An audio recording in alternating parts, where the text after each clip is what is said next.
tous et bienvenue sur Les Bonnes Ondes. On se retrouve aujourd'hui pour une revue ciné avec deux critiques de films qui sont... Ça, chapitre 2 et Ad Astra. Donc je vous propose de commencer par ça, chapitre 2, donc évidemment la suite du premier opus sorti en 2017. Cette saga est donc inspirée du roman éponyme de Stephen King et réalisé par Andrés Muschietti. Cet opus se déroule donc 27 ans après le premier. Le monstre Ça qui hante toujours la ville de Derry est de retour et la bande des losers désormais devenus adultes se reforme pour le vaincre définitivement.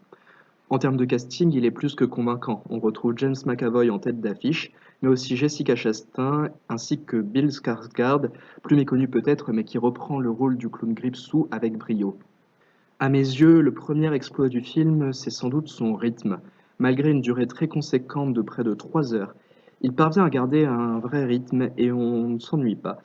J'ai personnellement trouvé cet opus bien plus effrayant que le premier. Naturellement, les protagonistes étant devenus adultes, le film gagne beaucoup en maturité. Toutefois, je regrette un petit peu qu'il n'assume pas justement entièrement ce statut de film d'horreur. Certaines scènes sont parfois très dures et parviennent facilement à nous mettre la mal à l'aise. Mais cette tension retombe assez vite et on se demande à quoi servent certaines scènes.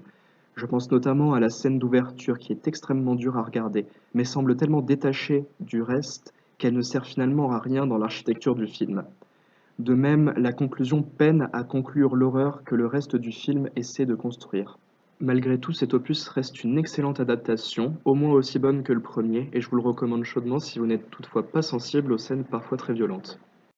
Un peu plus frais, je suis également allé voir Ad Astra, le dernier film de James Gray, avec Brad Pitt et Tommy Lee Jones en tête d'affiche. Ce film se déroule donc dans un futur proche où la conquête spatiale a pris une importance conséquente dans l'équilibre du monde et où la recherche d'une intelligence extraterrestre est une priorité scientifique.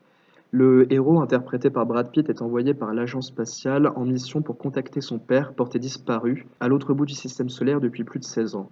James Gray, il nous offre ici un film extrêmement photographique, beaucoup de scènes sont très marquantes, voire magnifiques pour certaines, et à mes yeux, il parvient très bien à transmettre une vraie angoisse et un sentiment d'oppression à travers les environnements que traverse le protagoniste. Je pense qu'une des sources d'inspiration de Gray, ça semble tout d'abord 2001, l'Odyssée de l'espace. Malgré tout, on a quand même une intrigue, une réalisation qui est beaucoup moins ésotérique que le film de Stanley Kubrick et bien plus concrète. Un peu plus étonnamment, je trouve que la trame du film, elle n'est pas non plus sans rappeler Apocalypse Now, cet homme envoyé dans une mission secrète par le gouvernement pour réparer leurs erreurs et un voyage qui met à l'épreuve sa santé mentale.